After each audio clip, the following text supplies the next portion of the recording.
All right, give me 1 second. I'm just having a little difficulties over here, but I'm ready though. Inshallah.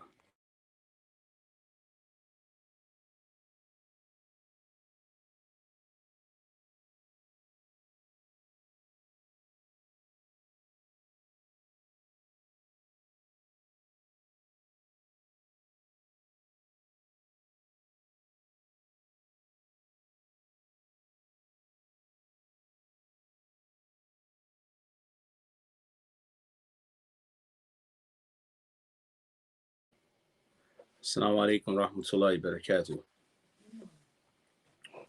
All right.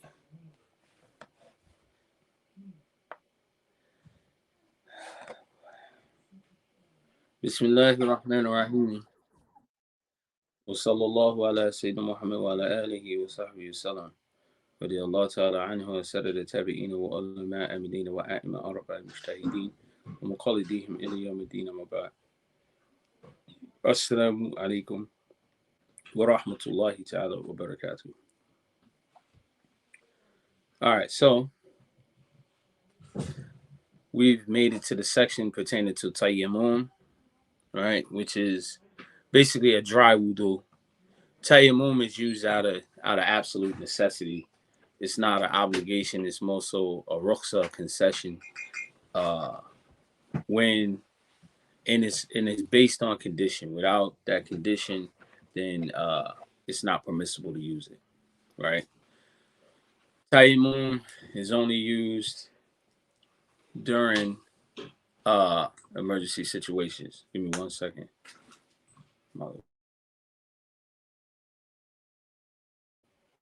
Sorry about that. It's only used in absolute emergency situations, right? So, like for instance, an example of that is when there's no water available, right? When there's absolutely no water available, then tayammum is acceptable to use, right? When water is scarce, right? You may have it. I mean, alhamdulillah, right now, as you live in America, but I'm starting to see more and more effects of third world country, like with America. You know, one of them is your internet is constantly going in and out, right? But anyway, scarcity of water. You may have, you know, like you do have villages that don't have water the same way where it's running, you know, running in and so on and so forth. But rather yet they have to go outside of their area where they live at, whether it's a village or whatever, you know, go somewhere to get the water and then bring the water back. Right. They said some of my teachers mentioned about some villages where in the villages they have to go out to get the water and bring it back, and so which means that people uh, they limit their ghusl taking, right, to once maybe twice a week, you know, um, which also affects the lifestyle to some extent because you have to have that water. That water is everything, right? You know, we're Muslim. You know, we like little baby fish, baby shark. You know, if you will. You know, we need water for everything. Istinja, you know, clean ourselves, wudu, ghusl. So you know, it changes. It affects your lifestyle when water is scarce, right? Um, what else? Or water is extremely too far for you to get the water, right? You may be somewhere, and by the time you get to water, your water will be, the time for prayer will be gone. Okay, so with the absence of water, one cannot make wudu, and then it becomes acceptable for them to make tayammum, right? So tayammum also has a couple things, a couple rules that go with it. If you made salat, if you made tayammum, right? Let's say salat came in, right? Usually you're encouraged to wait, to delay it a little in hopes of you searching and finding water, okay? Hopes of you searching and finding water. I swear my phone is like a shaitan. Every notification that you can think of is coming out. Prior to me starting class, there was not one notification. The only one was a text message. Now that I'm doing class, every 30 seconds it's like ding, ding, ding, ding, ding, ding. It's like shaitan. But anyway, so let's say, let's say Thor comes in, like Thor is gonna come in, and you don't have water, right? Subhanallah. You don't have water, okay? And you delay it, let's say a little bit, in hopes of you're searching for water, okay? You didn't find water. So you go and you make Taiyamun, okay? Right? You make Taiyamun. And you making Taiyamun, you pray, okay? That prayer is valid. That prayer is absolutely valid. The only thing that would invalidate that prayer is in the midst of you looking for water. I mean, in the midst of you praying and the time for Lord hasn't gone out and you found water. So now you have to make wudu and make salat. Yeah, D&D. I usually put it on airplane mode, but I forgot if you're connected to the internet, it's still, it's still the notifications and stuff still come through. So if you run into water, you find water, then you have to make wudu and you have to pray dua, right? You have to make wudu and you have to pray dua, okay? If you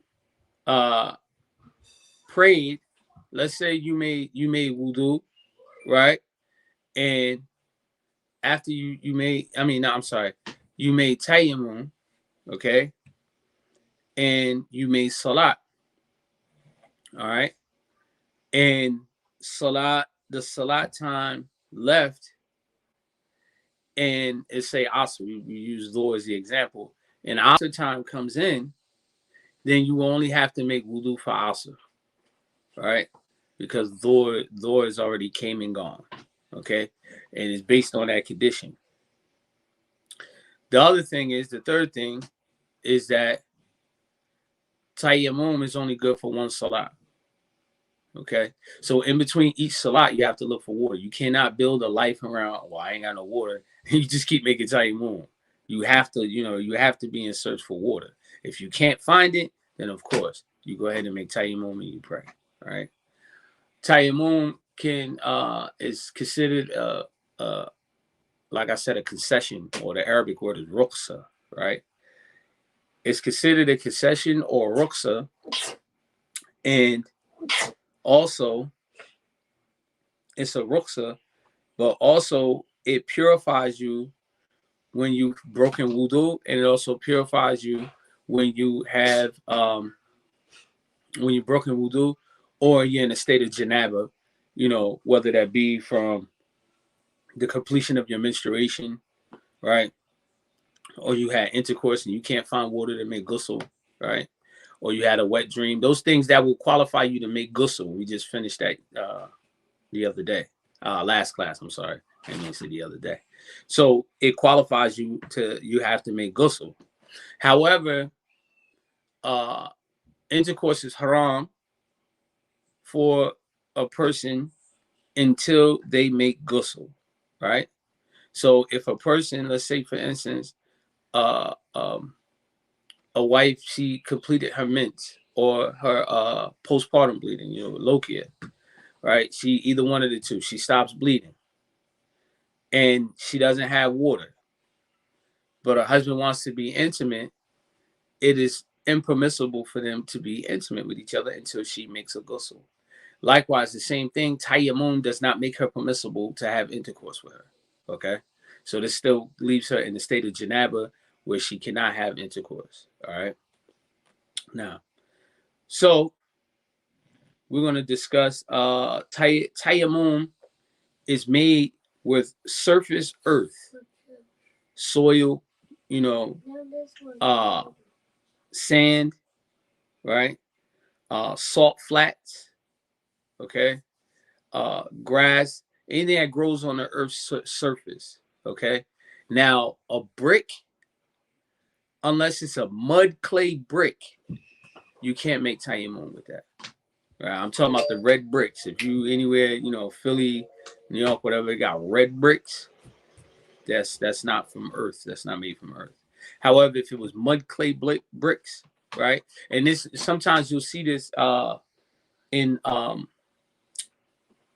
fiqh books where they say the wall, right? You make Taiyamun on the wall, right? Now, to understand this, it's not talking about our wall with a sheetrock, right?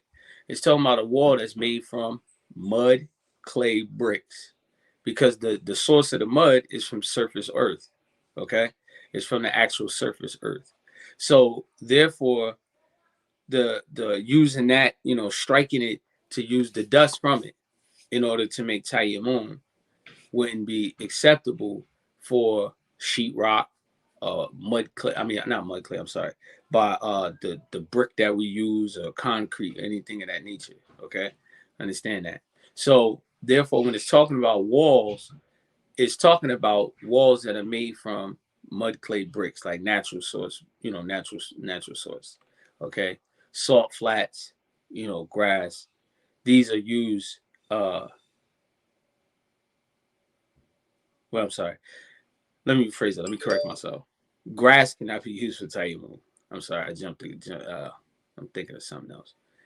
Anything that comes naturally from the earth's surface, like that's naturally embedded, salt flats, gravel, soil, it's in the earth, right?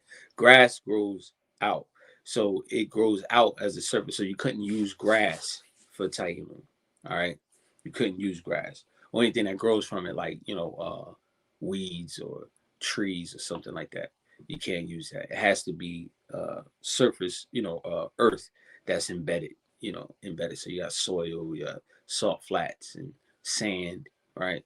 So you don't grow sand, and sand is basically almost equivalent to dirt for the beach, right? Or for that type of area. Now, all right, so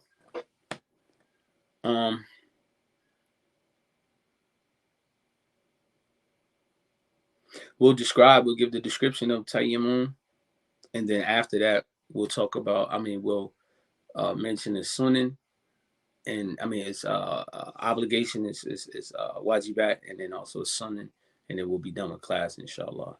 We're almost done with everything with purification. I think the next class will be the last one, and then we'll take like a week or two break, and then after that, from that point out, we'll be focusing on everything pertaining to salat, right? And everything that's pertaining to salat is a little more detailed, a little tedious, a little more terminology to know. So it's actually it's a little more exciting than dealing with purification, because it's like you get a lot of those those moments like, so you get more of those moments when you're dealing with the whole issue pertaining to salat. Now, so the description of Taiyamun is, first you strike that earth with your palms, right? You strike that earth with your palms, okay? And if there's any excessive dirt, salt, from the salt flats or sand, you gently, shake them off, right? Then you do what? Wipe your face. The same way you make wudu, you wipe your face, okay? You do that with one until you make sure that the entire face is covered, okay? The story of Ali ibn Abi Talib, they call him Abu Tarab. When the ayat came about making Tayyimun, they said Ali rolled around in the dirt, and then the Prophet explained to them, what Tayyimun was. Anyway, so you strike the earth once. Any excessive dust or dirt on there, you shake them, and you wipe your face until the entire face is covered, right? Then you strike the earth again with your hands, and then you do the right hand, wipe the right hand with the left, right? Then you put your left palm in the left palm on the tips of your fingers, okay? In the same way you do wudu when you wash your arms, your hand, like your hand to your elbow, the same way, except that you start on the outside. You make sure you start on the outside. You start the tips of the fingers, right? So this is my left hand. You know, on the camera probably look reversed, but this is my left hand. And you rub the back. You start with the back, okay? Bring it down to the elbow. Bring it back in and back up, right? I don't know the way the camera was adjusted. So you move, you wipe from the back, right? And you turn around, you bring it to the inside. To the inside, I feel like I'm in a martial arts class. And you wipe back up to the tips of the fingers, right? You do both sides, same way, okay? Back to the inside, all right? You do the left side on the same way. Then you slide your thumb on the inside of your fingers, okay? Between the fingers. Of course, we start with the right hand, right? That's Taiyamun, okay? So once again, if you were doing Taiyamun, you strike the earth, shake the excessive, wipe your face, right? Make sure you wipe the entire face. Same way you would do a wudu, the same way you wipe the face, right? Okay. Strike the earth again a second time. Then you do the hands, right? Then you start with the right hand, okay? And you do it outside. It's outside coming in, okay? And bring it back up. And with your thumb, you wipe in between the fingers, right? The same way you would with wudu. I don't know. I never learned. I never knew that you had to do that until, you know, I started studying Maliki Fiqh. You know, other madhabs, they probably don't give emphasis on that. But however, if you whenever you get a chance to study the Eshmawiya, he mentions it in there. He calls it like basically like a secondary obligation, you know, where you have to wipe in between the hands, right? So with wudu, you wipe in between the fingers as well. You do a wudu, you know, you gotta wipe in between the fingers. The difference between this and wudu is, with this, you're using your thumb, right, to wipe in between the fingers when you have to do Taiyamun, okay? And you would do the left side the same way, right? And you will use the thumb to wipe in between, okay? That's Taiyamun. So, like I said, if you're in the state of janaba or the woman has completed her menstruation, you can't even find any water for purification, then Taiyamun, and you pray, okay? If you find water, right? If you find water, and after you made Taiyamun and prayed, what happens next? In the time of that salah hasn't left. You have to make wudu and you have to pray again, right? But if the time for the salah has passed and you find water, then what? You make wudu for the next salah. Right, you make wudu for that current salah, right? So, you know, Taiyamun is sufficient, okay? It's sufficient.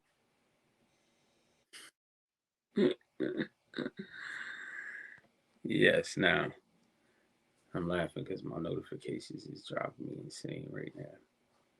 Only because it was never on to begin with. So anyway,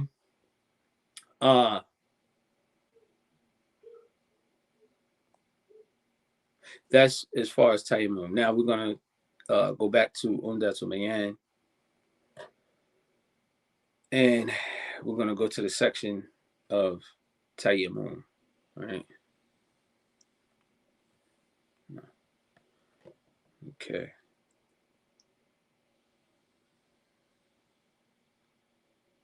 All right. So he says the obligations of wudu. Qala mu'allif rahimahullah. The author, he said, the obligations of Tayammum and the Sunnah. The obligations of Tayammum are 5. 1 is the intention. 2 is having pure earth, right? 3 is wiping the face. 4, wiping the hands up to the wrist. 5, the first striking, meaning the first hit, you hit the ground the first time. Those are the 5 obligations.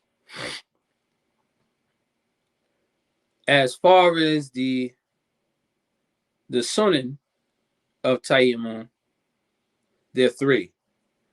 The second striking of the earth, right, for wiping the hands. The wiping what's in between the wrists and the elbows, meaning when you wiping this in between the wrist and the elbow, so the forearm, right? And number 3 is the proper order. Okay. Now, there's another section he has in here. It's about wiping over bandages, okay, or over wounds. If it is feared to wash a wound, then it should be wiped and mended. Okay. The bandage should be reapplied, and that is when it is healthy and causes no real harm. So if you may have a hold on a second. Oh, now you have a wound that's basically healing. It's not totally healed, but however, it's healing.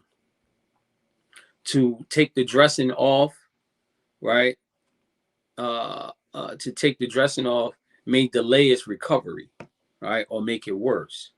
So what he's saying here is that if it's feared to wash a wound, so he said it should then be wiped, right? And washing, when they talk about washing, you're talking about actual like full rubbing. When it's wiped, it's just a gentle thing, and then you reapply the bandage. That's if it is healthy and it causes no real harm to it, right, or delay its recovery. However, if the wiping will cause some harm to it, then it is obligatory to make Taiyamun. Okay. He says, if the wound is very small, like on the hand, it is permitted to wash it. And if this washing is not possible, then wipe it. Okay. If there is a small wound on the limbs, there's four opinions. The first opinion is wudu is absolutely necessary. If it's a small wound, let's say you may have a stab wound, somewhere in the flesh, right? One says wudu is absolutely necessary. The second is that tayammum is absolutely necessary. Now, the third is that tayammum is necessary if there are many wounds, if there's a lot of wounds, right? The fourth is that you can join together wudu and tayammum, which is the most prudent of the opinions. Okay, so the preferred position, if there's a small wound, is in a delayed recovery. If you put water on it, then one is to do like a combination of wudu and tayammum. So that one wound, it will be you will wipe it, with earth, right? He said if the bandage is pulled off in order to apply medication, or he falls down in the prayer, even in the prayer, he should wipe it if it is healthy, and if it's healthy, he should wash it. Okay. So that's it as far as the what about if your arm is broken and you have a cast on? If a person has a cast, he will wipe over the cast. There's nothing you can do about that. You can't take it out, or reapply it. So you would wash over the cast, right? Um, I think that's pretty much it. So our next class, inshallah, we'll be dealing with the last section of purification, right? We'll be dealing with the last section of purification, which will be pertaining to the menstruation and also the postpartum bleeding, after childbirth bleeding. When I was younger, learning this text, I think the first time I learned this text, I was about 20 something, late 20s. And we used to always, me and a couple of classmates, we would always be like, I need to learn this for, right? Like, I ain't a woman, I ain't got no meds, And I even had the mentality like, my wife, she'll learn that stuff, and just like basically like, ain't me, ain't my business. I ain't got to worry about it, right? I never knew how relevant it is, especially as a teacher. I never really thought it was that important to know it, but now I seen it.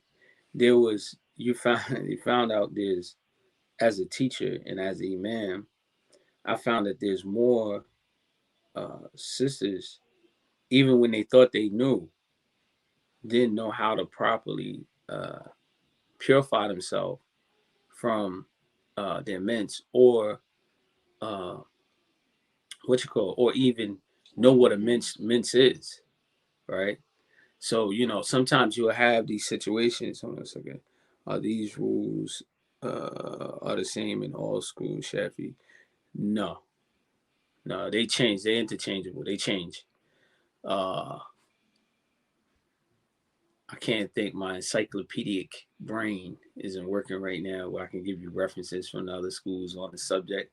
But no, they're not all the same. It's not. It's not conclusive. I think I mentioned it before. Sometimes their differences is based on the riwayah of Quran, their recitation, how they understood a particular rule of grammar, pertaining to the ayat or the hadith, and so on and so forth. But no, I don't think all of the rules are the same. With regards to Taiyamun, you're talking about Taiyamun, right, Sister Malika? With regards to Taiyamun, well, even in case, I think there's differences on that as well. Now, so yeah, so one of the things that had amazed me was there was a uh,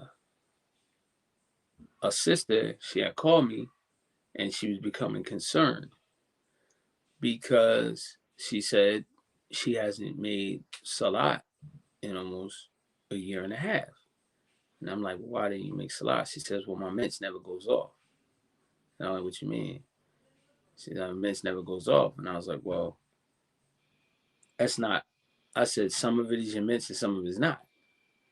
He's like, well, my doctor told me that is my mints, and you can't pray when you're on your mints.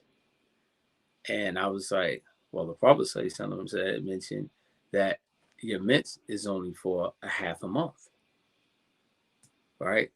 And so she was like, oh, really? Yeah. And I went through the process and explained it to her. You have to really pay attention to the start date, the end date of your menstruation, right? And I see why it's such a hardship. One of the delights of paradise for our sisters is that there's no mints in Jannah, all right? Yeah, 15 days. There's no mints in Jannah, all right? That's like a reward for you all, right? And for everyone in general, there's really no you don't have to use the bathroom. There's no passing gas, none of that stuff. All that stuff is gone, right? So that's the sweet part of Jannah. It's the little things you'd be surprised about. I mean, be happy about, but and I started realizing, man, this thing is like tedious. You have to count the days. You have to, and if you're going excessive time, you got to give yourself a window, and something, may be off hormonally, and you're bleeding nonstop, and you have to keep count. And like, I never knew how serious it was. Abnormal minutes, irregular minutes, they have to calculate the days precede, even if it's still a discharge, and pray. Now, but their days have to be calculated up to 15 days, right? Then after that, they have to be clean a minimum 15. I mean, they have to be clean for 15 days. So, we'll get it next week. We're gonna get into it, inshallah. But I just never knew it was such a hardship. Then also from that, I also learned that about Idda, right? In detail. You know, at one point we all used to just believe like it was this Islam, from the Deen, that uh for a woman that get divorced from a khula, she only has to have one mitzvah, she's eligible for remarriage. This isn't the case. The iddah is 3 mitzvahs all the way around the board. The only type of iddah that's different is the woman that's grieving from her husband's death. That's 4 months and 10 days. So you're like, well, wait a minute. Hold on. So learning is it opened up a whole new paradigm. It was a paradigm shift, right? And it just like led to that. It led to doing the research, and we actually had wrote an article on iddah of women, you know, and then, you know, like it just like took us down. It took us like all the way to the next level. So all of that we used to disregard, you know, the men is like, you don't even need to know that. Actually, come to find out, you actually do it. It's a little more important than you actually think it is, right? You try and, you know, just like kind of like disregard, like it ain't got nothing to do with me. I ain't worried about it, right? And sometimes that same mentality, it also happens to our sisters as well when you have titled books, Women in Islam or Women's Rights in Islam. The same thing that's obligatory upon men is obligatory upon women unless it's exclusively something that's pointing towards women, right? The same exact thing. You don't need a ayat. Yeah, you had nisa. Oh, women. You know, salat is obligatory upon you, right? You don't need that one ayat.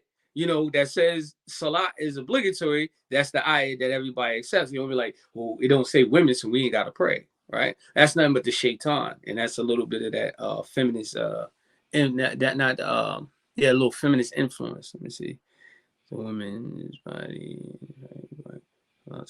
Yeah, absolutely. I agree. No. So, you know, so this, you know, these type of things. So you start taking on that mindset. And I didn't realize I had the same mentality too. Like, that's plenty of women, ain't got nothing to do with me. You see, you understand where I'm coming from? So I realized and I learned that. So sometimes the titles and things that are put on books or subject, it kind of could be misleading, you know, and lead you to think, you know, in one way, you know, leads you to think, you know, this particular way when it's in general, right? And you know, that's something that constantly comes up. Like, oh, well, don't mention women for this, and don't mention women for that, you know. Just because the rules are generally applied unless it's something specific, right? Like for instance, like, you know, it talks about men lowering their gaze, right? Women are obligated to lower their gaze as well. You know, man can't just be the only one lowering his gaze, and while a woman is staring, having a, you know, Mexican stare off. No, you both have to lower your gaze. So, you know, there's things that are exclusive for women, but for the most part, the rules are general, right? So with that, inshallah, we'll stop here, and next week we'll go into dealing with uh, everything pertaining to menses and postpartum bleeding, and we'll probably get a couple other things involved as well. We'll probably have a couple sidebar discussions, of course, as well, pertaining to this subject. Then after we finish that, then we start to go into the shurut, you know, the conditions of prayer and stuff like that. Like I said, it's going to be a little bit more terminology, so you'll probably be writing, you know, learning some new vocabulary words as well. So with that, inshallah, new shahadas. Yeah, and if you can encourage new shahadas, and you know what you learn from here, teach it, right? Teach it. Share the video, right? Share the videos. You know, invite them to the classes. You know, invite your family to the class. Have like a family gathering. You know, share the videos, spread it, because you're right. A lot of new shahadas are being neglected. They're stuck with reading books, right? Um, you know, some shahadas, they don't have nobody to talk to. That's why I kind of like, you know, kind of like see the difference with online. Online can never erase human interaction, right? It can never beat that, because sitting in a physical classroom, you know, there's a lot of benefits that you get from that. But however, we're spread all over the country, and alhamdulillah, we're able to use the internet all over the world, I should say, the internet. And one of the things that uh, a person, a da'i, or even that's actually an obligation upon you as a Muslim, when you're teaching Islam, sometimes our thinking, we have one directional thinking. When you think about giving dawah, most people be like, okay, I'm studying to give dawah. So they read up about Jesus, or they read up on, you know, various religious beliefs, right? They read up on that. And so once the person embraces Islam and they understand that Allah subhanahu wa ta'ala is one, and so on and so forth, you know, after that, the person's pretty much left on their own, right? Or we kind of like almost like give them an option, almost like a multiple choice. What madhab do you want to follow? Don't even worry about that. Teach them what you want, right? Do you want to be Shafi, Maliki? Just teach them, right? Why? Because all of them, as it was mentioned, as is mentioned, they are the four madhabs.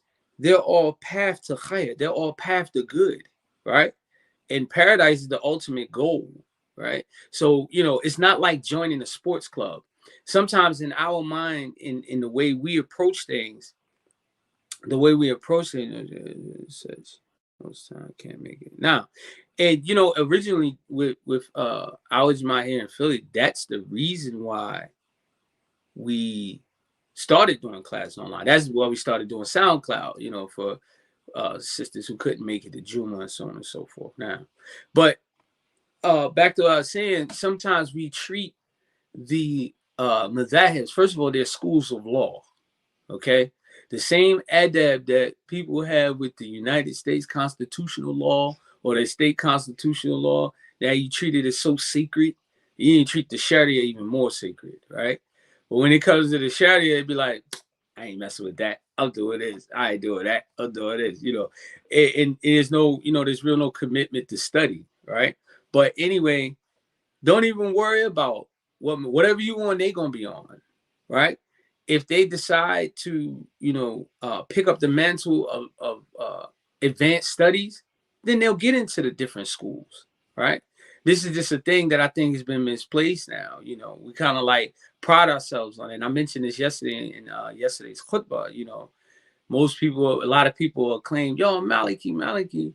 And the only thing that they know about Maliki is what's outward, the outward to be known about is that when you pray Sadhu. And when you salam out, you do one taslim. That's it, right? Outside of that, most people are confused. And I also mentioned about Hanafi. You Hanafi, you pray with your hands under your navel, or you wipe the back of your neck and wudu. Other than that, most people don't know anything else other than that, right? So, but my case in point, not to divert, what's more important is that the people learn what's necessary for them to learn, and that they're praying and worshiping properly. And by you teaching them, every time that they practice, you receive the reward for it as well. Not only do they get reward for taking care of their obligation, but you also get reward because you're the one that taught them. And then when they go teach somebody else, guess what happens? They get benefit from when that person practiced, and you also get benefit because you were the person at the beginning of that line, right? Where you were teaching the person. And it just keeps going and residually grow. Because why? In our Aqidah, right? When you study Aqidah, in the Semiyat, the Wazn al-A'mal, right? In the section pertaining to the afterlife, the Wazn al-A'mal, the weighing of actions, that scale, you need all of the good. If that scale is heavy on the right side, what's the outcome? What's usually the outcome for that person that has a heavy scale on the right side is what? Jannah. They get Jannah, right? A person with the scale on the left side is heavier, is what? A person that's going to be doomed to hellfire. So you teaching someone, giving them what's necessary for them to know, and then they're practicing it, and they're taking and teaching someone else, and then this person is teaching someone else, your scale will be heavy, right? But don't nullify it, because sometimes we become compartmental with Muslims, and we only think one thing, well, I got enough D's. No, you can never have enough D's, right? You have to continue to do and pile up. You have to stockpile. The same way a person, when they're trying to get money, you want to save a whole bunch of money, you have to keep stockpiling that money. The same way you got to keep stockpiling those good deeds. You have to keep stockpiling. So teaching someone also helps you get the Jannah. What's important to keep them from the Wahhabi Salafi? It's so, to be honest with you, that's like a long battle. It's a long battle. The only way that you honestly be able to protect the person from the influences of Wahhabi, in all honesty, and most people will be like, "Oh, you must be initiating me into some kind of cult." You have to make enclaves, little pockets, and you kind of like the people have to trust what you're saying in order to push all that stuff out. Because honestly, they're in everything. Them jokers they're in everything that you got. And they follow madhabs now too. At one point in time, that used to be one of their distinctive traits, other than their aqidah, is they ain't follow madhab. They follow madhabs now too, right? So they blend right in. They're like a chameleon, right? You have a person, like the damage that they're done. They're like a virus that lies dormant in the body, right? Everything that we do, everything that Ahl Sunnah does, in every argument that they created. This is why this is something. This was a movement inspired by the Kufar. Every argument that they created, where it became a big fitna, it has always been a discussion amongst the four schools. All right, give you an example. Raising the hands for du'a, right? This is actually a legitimate argument. Some other have say, no, you don't raise your arms, right? Raise your hands for du'a. This is the Malikis, right? The others say, no, raise your hands for dua, right? Where the Imam leads the dua prayer while everybody after the prayer is sitting there, right? This is a legitimate practice, right? But then the reverse, that no, you shouldn't do that, is also a legitimate argument, right? So what they do is, they'll be like, this is bid'ah, you can't raise your hands, da, da, da, da, and you draw aside, you make people draw sides, right? And then we disregard the actual ahkam in itself, and we start to argue about something that has legitimacy within the Sharia, right? Like, for instance, a person that prays qab and a person that prays sadl, they'll argue to the point that if they see you praying sadl, they'll treat you like you just committed some kind of kufr, right? Well, I don't know. And it's funny because everybody always think because we're in Philly, like we don't have that problem in Philly. It used to be early on, and then it just died out. People see you pray sadl, they don't even say anything. People don't say anything. They may have their opinion, but you don't really get in a big deal about it.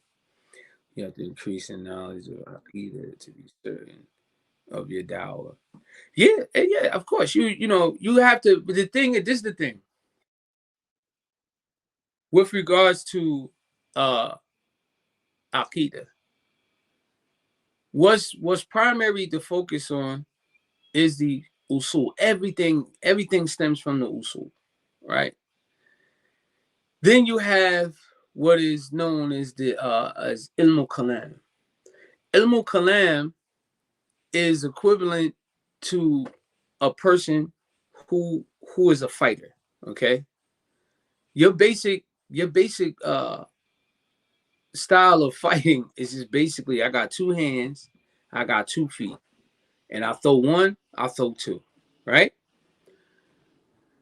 That's your usul. You learn about Allah subhanahu wa ta'ala being mawjood, Allah existing, before time. Allah ta'ala will exist when time ceased to exist, right?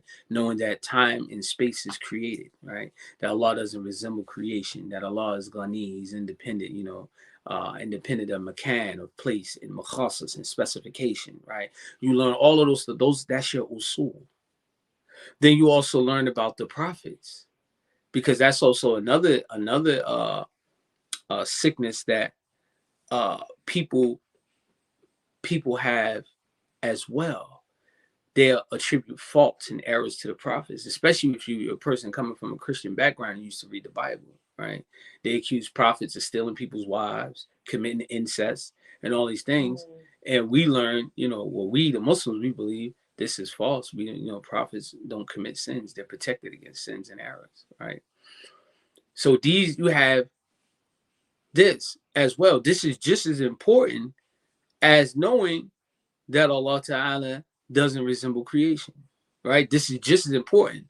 One subject's not more important than the other, okay? And then you have the belief of the afterlife, which is also important as well, And matter of fact, the belief of the afterlife, after you understand the ilahiyat, about what's necessary for you to believe about Allah and what's necessary for you to believe about the prophets and messengers, the sami'at, those events, right? And look at how it's set up with usuluddin. Let me go back and say that. The ilahiyat confirms the nabuwah. The nabuwah confirms the sami'at, right? Because who sends the prophets? Allah subhanahu wa ta'ala. So you learn about Allah ta'ala, all his perfections, right? What's necessary for you to believe about Allah subhanahu wa ta'ala, right? Those things impossible with regards to Allah ta'ala. You cannot attribute these things to Allah.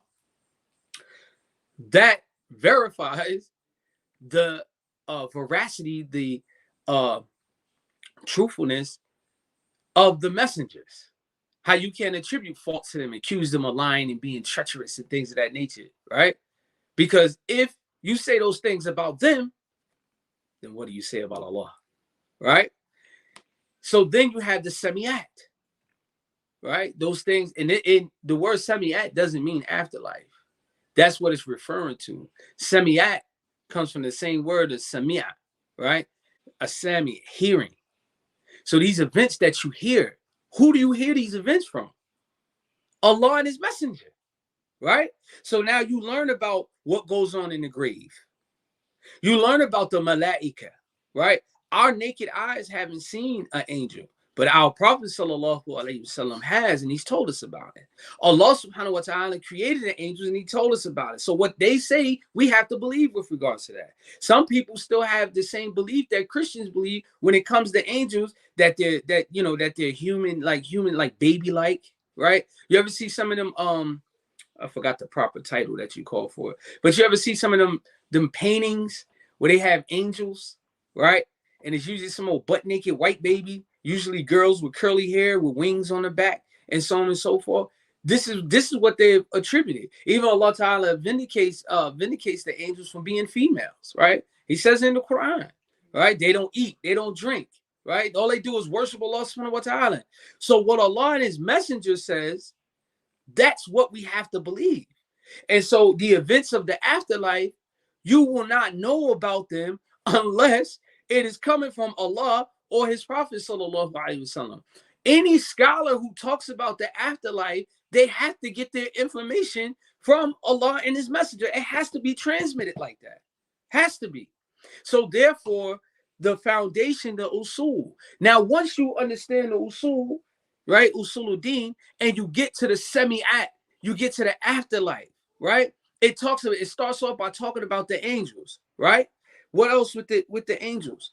What else you learn about the angels? You have various types of angels. You got munkar wa nakir, right?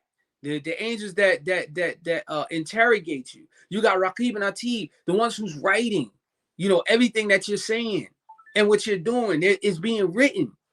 See, once that's firm, and you also know about the barzakh, what happens while you're in the grave, right? We watch people go in the grave, right? Non-Muslims don't know what goes on in the grave.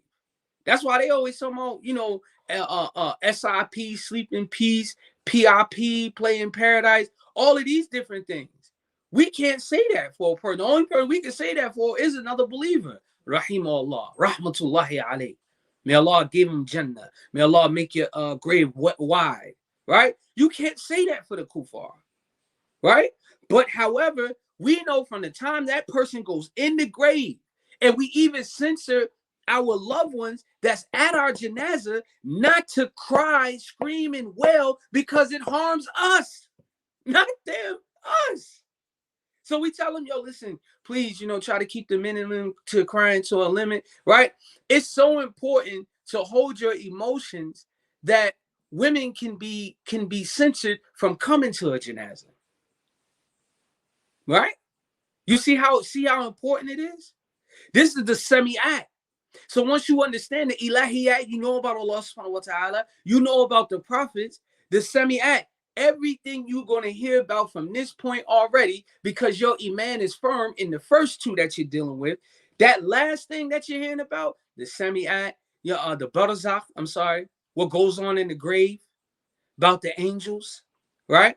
You hear about there's where you see the na'im ni'matul qubur, the blessing that's in the grave, where the believer, they'll be looking at their spot in Jannah while they're laying there, right?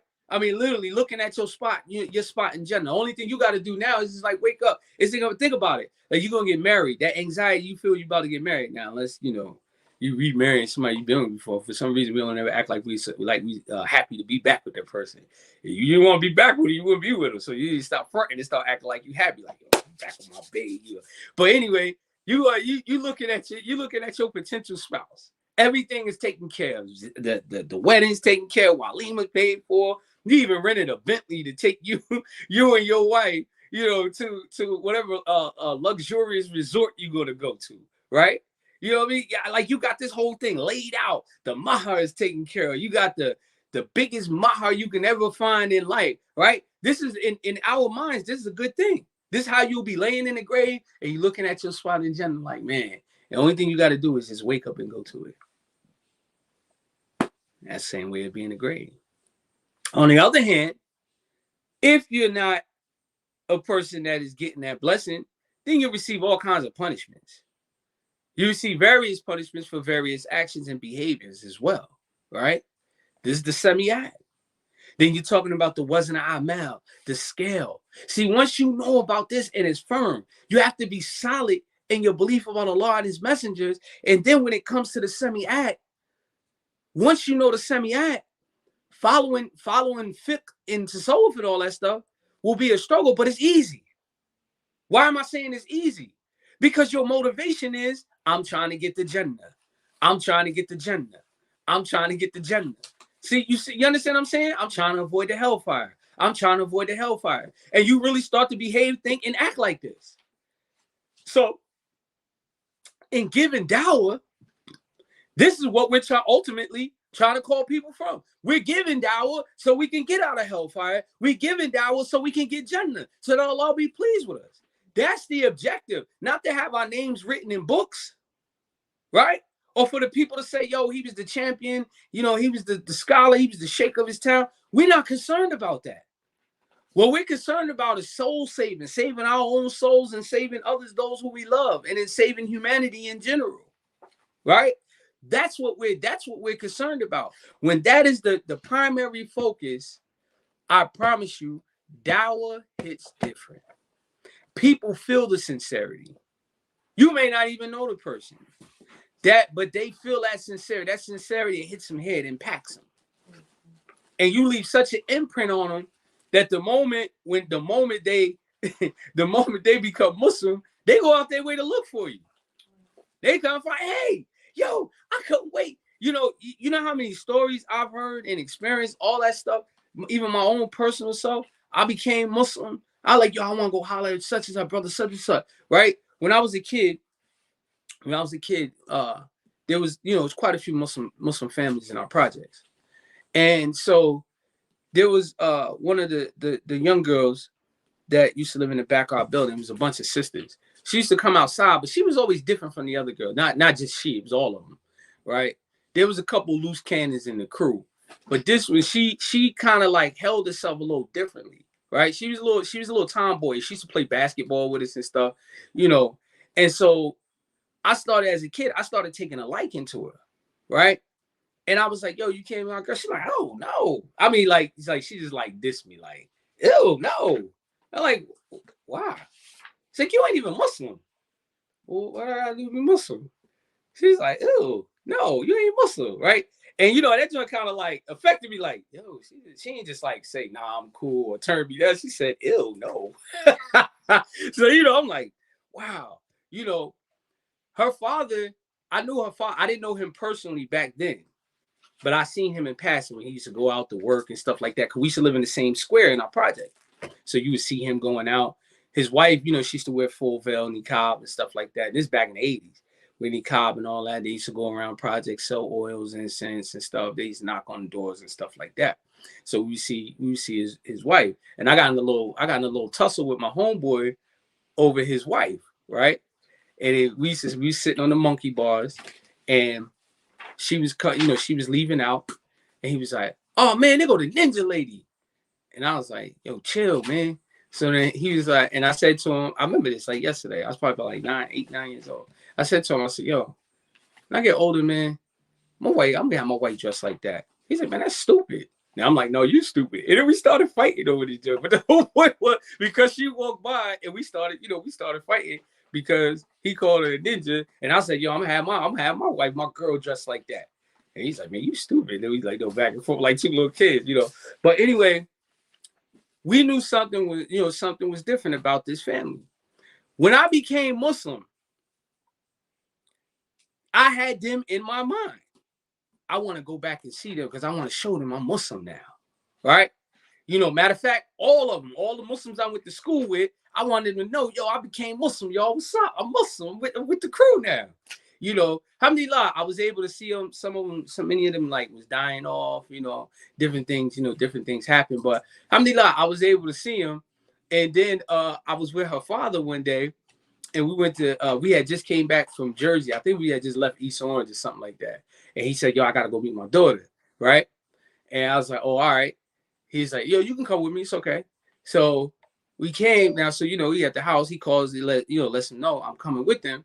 So, you know, so I recognized the eyes, but I wasn't 100% sure, but I knew it was her father. So now she looked, and when she seen me, her eyes got kind of big. She had a veil on, and her father acknowledged that. And he caught me like, oh, snap. And he looked at me. He's like, what? I'm like, nothing. What, y'all know each other something? And I was like, man, he don't even recognize and realize who I am now at this point. I'm like, dude, we was in the same project. Like, are you sick? But he didn't recognize it. So, you know, he dropped me off. He's like, before you even ask me, I keep my daughter about to get married. I was like, oh. Well, then I explained, yo, you don't remember me? I used to be the little kid over here. Of course, he didn't remember me because, you know, I'm a grown man now. I got a beard and everything. I was bald face, you know, little nappy braids and stuff, you know, box cut Gumbies and stuff like that. But anyway, you know, so, but my whole thing with my whole point of mentioning this whole story, the impact, I just wanted them to see that now I'm Muslim, guys. Look, I'm with y'all, you know, and you'll be surprised the effect that you have on people when you teach them something, have a conversation with them, you know, about Islam, you know, and so on and so forth, because people are looking for an alternative. They're looking for an alternative, right? I mean, it's nothing but darkness out here. And, you know, and we need to bring about some light.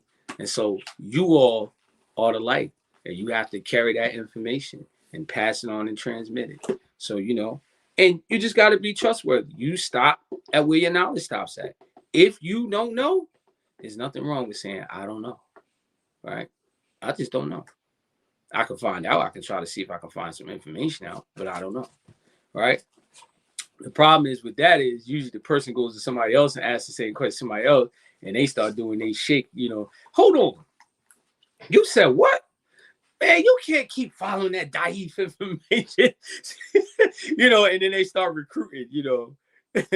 They start recruiting, you know what I mean? Start recruiting you to come on over to the Hawk. This is where the Hawk is at. Actually, the Hawk is with the person saying, I just don't know. You know, I don't know, you know. So, you know, with that, inshallah, I don't want to keep babbling on. But may Allah Ta'ala reward you all, you know. And I promise you that test is coming. So don't sleep on it. When I drop it on you, you're gonna be like, oh, you know, y'all knock it out. I ain't nothing that serious. I got full confidence in you all. Inshallah, y'all met some good students. So with that, inshallah, we'll end. Subhanaka Allahumma bihamdika wa ashhadu an la ilaha illa anta astaghfiruka wa atubu ilayk. Assalamu alaikum wa rahmatullahi ta'ala wa barakatuh.